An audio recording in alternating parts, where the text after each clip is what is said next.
चला, वेगळा प्रश्न, फक्त एक कीवर्ड आहे, तो कीवर्ड माहिती असणं आपल्याला गरजेचं आहे. कोणता कीवर्ड आहे तर तो आहे अंकगणितीय श्रेणी. अंकगणितीय श्रेणी म्हणजे जर एखाद्या दोन संख्या असतील त्या दोन संख्येमधला फरक हा सेम पाहिजे, तसंच दुसऱ्या आणि तिसऱ्या संख्येमधला सुद्धा फरक सेम पाहिजे. जसं की समजा आपण समसंख्या दिला 2, 4, 6, 8. बघा याच्यातील फरक काय, हा 2चा फरक आहे, याच्यातील 2चा फरक आहे, हा सुद्धा 2चा फरक आहे. याला म्हणायचं या सगळ्या संख्या अंकगणितीय श्रेणीमध्ये म्हणजे अरिथमॅटिक प्रोग्रेशन मधल्या आहेत. ओके, म्हणजे काय कळालं सर, कळालं की आम्हाला त्या संख्येचा फरक समान पाहिजे. बरोबर.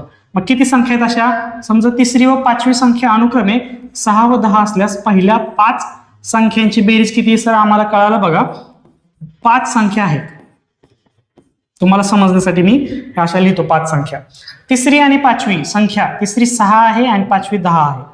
तर मधल्या संख्या काय असायला हव्यात मित्रांनो, जर फरक मला समान आणायचा आहे तर बघा मी असं लिहू का, 6 आणि 10 फरक आहे, 8 2चा फरक आहे, परत इथं 4 लिहितो, इथं 2 लिहितो. असं लिहिलं तर बघा याच्यातला 2चा फरक आहे, याच्यात सुद्धा 2चा फरक आहे, याच्यात सुद्धा 2चा फरक आहे आणि याच्यात सुद्धा 2चा फरक आहे. मग मला मिळाल्या अरिथमॅटिक श्रेणी म्हणजे अंकगणित श्रेणीमध्ये म्हणजेच अरिथमॅटिक प्रोग्रेशन मधल्या संख्या मला 5 ही मिळाल्या. तर प्रश्न फक्त विचारला की या 5 संख्यांची बेरीज किती. चला बेरीज काढा. हे 10, 8 आणि 2 हे 10 आणि 6 आणि 4 हे 10, 10 10 10. मित्रांनो बेरीज झाली 30. 30 ऑप्शन आहे का, ऑप्शन क्रमांक 2 बघा 30 हे आपलं उत्तर आहे. घाबरायचं नाही का, कारण की आपण हे जर कधी वाचलं नसेल किंवा आपल्या अभ्यासात आलं नसेल तर आपण घाबरू. अंकगणित श्रेणीमध्ये अशाच प्रकारचे प्रश्न आपण निवडलेले आहेत की जे की तेच नाहीत, एक वेगळ्या प्रकारचे वेगळ्या धाटणीतले प्रश्न आपण या पूर्ण सिरीजमध्ये निवडलेले आहेत. का तर आपल्याला समजावं की अशा प्रकारचे सुद्धा प्रश्न आलेले आहेत. ओके, समजलं, लक्षात ठेवायचं. अंकगणित श्रेणी म्हणजे अरिथमॅटिक प्रोग्रेशन, फरक समान असतो.